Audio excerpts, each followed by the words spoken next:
अस्सलामुअलैकुम एवरीवन। उम्मीद करता हूँ कि आप सब लोग बिल्कुल ठीक होंगे। आज की हमारी वीडियो उन महान क्रांतिकारियों के लिए समर्पित है जिन्होंने अपनी जान, अपना माल, अपना वक्त इस देश के लिए कुर्बान कर दिया। इस देश को आज़ाद करवाने में क्रांतिकारियों और इस देश के महान लोगों की बहुत महत्वपूर्ण भूमिका रही। इस देश में हर उस शख्स को मेरा दिल से सलाम है जिसने अंग्रेज़ों के ख़िलाफ़ अपनी आवाज़ बुलंद करी। ऐसे ही कई क्रांतिकारी हैं जिनके नाम आज हमारे देश के लोग भूल चुके हैं।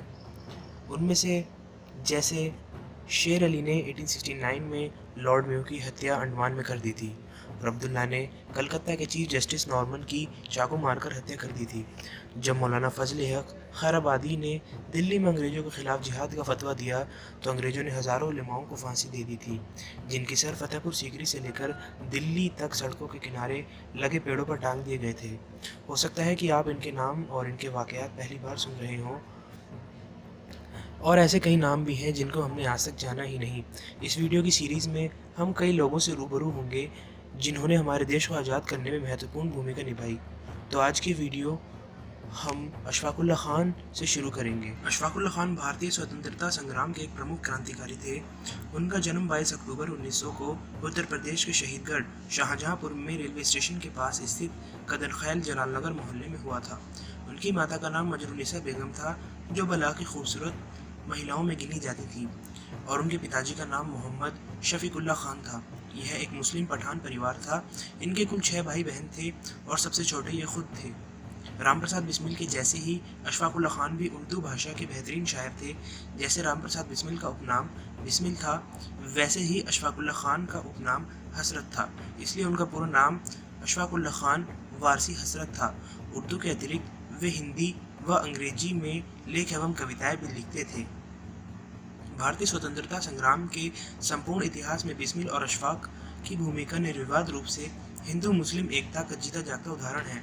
अशफाक ने स्वयं अपनी डायरी में लिखा है कि जहां एक और उनके बाप दादाओं के ख़ानदान में एक भी ग्रेजुएट नहीं हो सका, वहीं दूसरी ओर उनके ननिहाल में सभी लोग उच्च शिक्षित थे। उनमें से कई तो डिप्टी कलेक्टर व SJM यानी सब जुडिशल मजिस्ट्रेट के ओहदों पर मुलाजिम भी रह चुके थे। 1857 के गदर में उनके ननिहाल वालों ने जब हिंदुस्तान का साथ नहीं दिया तो जनता ने गुस्से में आकर उनकी आलीशान कोठी को आग के हवाले कर दिया था। वह कोठी आज भी पूरे शहर में जली कोठी के नाम से मशहूर है। बहरहाल अशफाक ने अपनी कुर्बानी देकर ननिहाल वालों के नाम पर लगे उस बदनुमा दाग को हमेशा हमेशा के लिए धो डाला।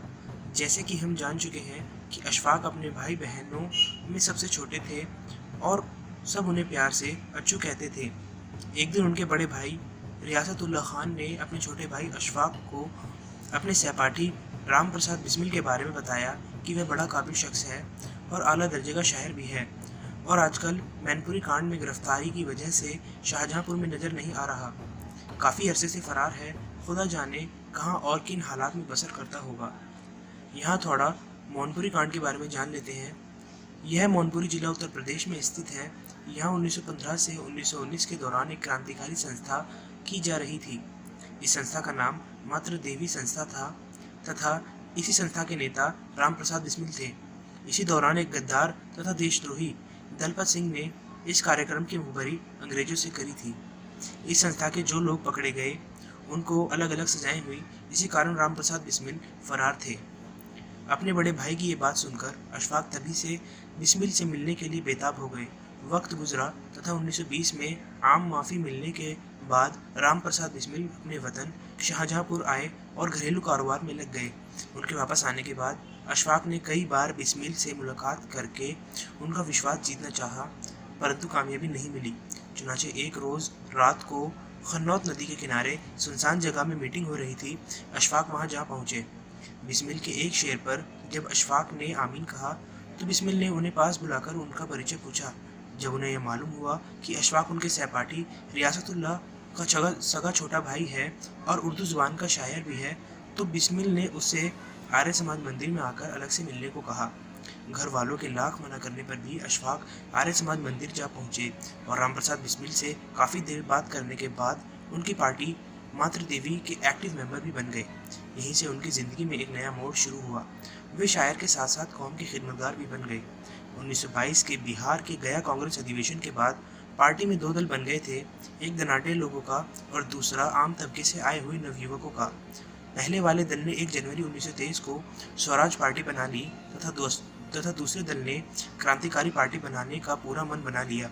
बंगाल के कुछ नवयुवक सीधे शाहजहांपुर आकर मौनपुरी षड्यंत्र के अनुभवी क्रांतिकारी पंडित राम प्रसाद बिस्मिल से मिले और उनसे नई पार्टी के गठन में सहयोग करने की मांग की। बिस्मिल उन दिनों सिल्क की साड़ियों के व्यापार में उलझे हुए थे, उस वक्त उनके पास समय नहीं था। इस पर अशफाक ने उन्हें समझाया और अपनी ओर से पूरा सहयोग करने का वचन दिया। उसके बाद ही बिस्मिल ने अपने साझेदारी बनारसी लाल को सारा कारोबार सौंप दिया और पूरे मन से अशफाक और बिस्मिल क्रांतिकारी पार्टी के काम में जुट गए। पार्टी की ओर से 1 जनवरी 1925 को अंग्रेजी में छापे गए घोषणा पत्र दी रिवॉल्यूशनरी को पूरे उत्तर प्रदेश के प्रत्येक जिले तक पहुंचाने में अशफाक की सराहनीय भूमिका को देखते हुए HRA की केंद्रीय कार्यकारिणी के सदस्य योगेश चंद्र चटर्जी ने अशफाक को बिस्मिल का सहकारी यानी लेफ्टिनेंट मनोनीत किया और पूरे उत्तर प्रदेश की जिम्मेदारी इन दोनों के कंधों पर डाल दी तथा स्वयं बंगाल चले गए। कुछ ही समय में बंगाल में सचिंद्रनाथ सान्याल और योगेश चंद्र चटर्जी, वही योगेश चंद्र चटर्जी जिन्होंने अशफाक को बिस्मिल का लेफ्टिनेंट मनोनीत किया था, उन दोनों प्रमुख व्यक्तियों की गिरफ्तारी हो जाने पर हिंदुस्तान रिपब्लिकन एसोसिएशन का पूरा बोझ बिस्मिल के कंधों पर आ गया। इसमें शाहजहांपुर से प्रेम कृष्ण खन्ना, ठाकुर रोशन सिंह के अतिरिक्त अशफाकुल्ला खान का योगदान सराहनीय रहा। जब आयरलैंड के क्रांतिकारियों की तर्ज पर जबरन धन छीनने की योजना बनाई गई तो अशफाक ने अपने बड़े भाई रियासतुल्ला खान की लाइसेंस बंदूक और 2 पेटी कारतूस बिस्मिल को उपलब्ध कराए ताकि धनाढ्य लोगों के घरों में डकैतियां डालकर पार्टी के लिए पैसा इकट्ठा किया जा सके। किंतु जब बिस्मिल ने सरकारी खजाना लूटने की योजना बनाई तो अशफाक ने अकेले ही उस मीटिंग में इसका खुलकर विरोध किया। उनका तर्क था कि अभी यह कदम उठाना खतरे से खाली ना होगा, सरकार हमें नेस्तो नाबूद कर देगी। इस पर जब सब लोगों ने अशफाक के बजाय बिस्मिल पर खुल्लम खुल्ला यह फप्ती कसी कि पंडित जी देख ली इस मियाँ की करतूत, हमारी पार्टी में एक मुस्लिम को शामिल करने की जिद का असर अब आप ही भुगतिए, हम लोग तो चले। इस पर अशफाक ने यह कहा कि पंडित जी हमारे लीडर हैं, हम उनके बराबर नहीं हो सकते, उनका फ़ैसला हमें मंजूर है। हम आज कुछ नहीं कहेंगे लेकिन कल सारी दुनिया देखेगी कि एक पठान ने इस एक्शन को किस तरह अंजाम दिया। और वही हुआ।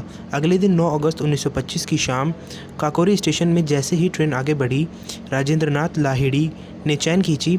अशफाक ने ड्राइवर की कनपटी पर माउजर रखकर उसे अपने कब्जे में लिया और रामप्रसाद बिस्मिल ने गार्ड को ज़मीन पर औंधे मुँह लेटाते हुए ख़जाने का बक्सा नीचे गिरा दिया। लोहे की मजबूत तिजोरी जब किसी से न टूटी तो अशफाक ने अपने माउजर अपने साथी ममथनाथ गुप्त को पकड़ाया और घन लेकर पूरी ताकत से तिजोरी पर टूट पड़े। अशफाक की तिजोरी तोड़ते ही सभी ने उनकी फौलादी ताकत का नज़ारा देखा, वरना यदि तिजोरी कुछ देर और न टूटती और लखनऊ से पुलिस या आर्मी आ जाती तो मुकाबले में कई जाने जा सकती थी। फिर उस काकोरी कांड को इतिहास में कोई दूसरा ही नाम दिया जाता।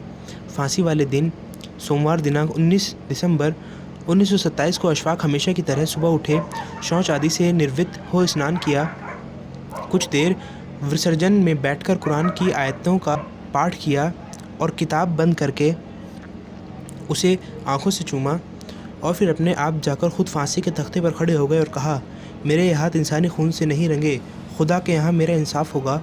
फिर अपने आप ही फंदा गले में डाल लिया।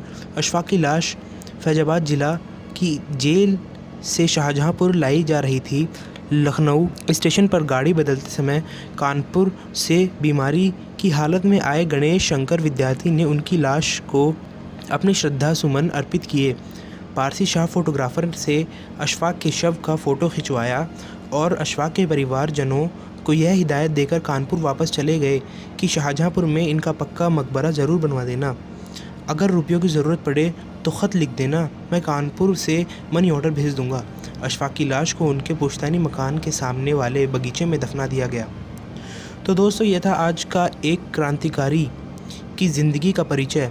उम्मीद करता हूँ कि आज आप लोगों ने एक क्रांतिकारी के बारे में जानने की कोशिश की कि जैसे मैंने शुरू में बताया था कि आने वाली वीडियो उन क्रांतिकारी लोगों की ज़िंदगी के ऊपर होंगी जिनका नाम आज के युवा भूल चुके हैं।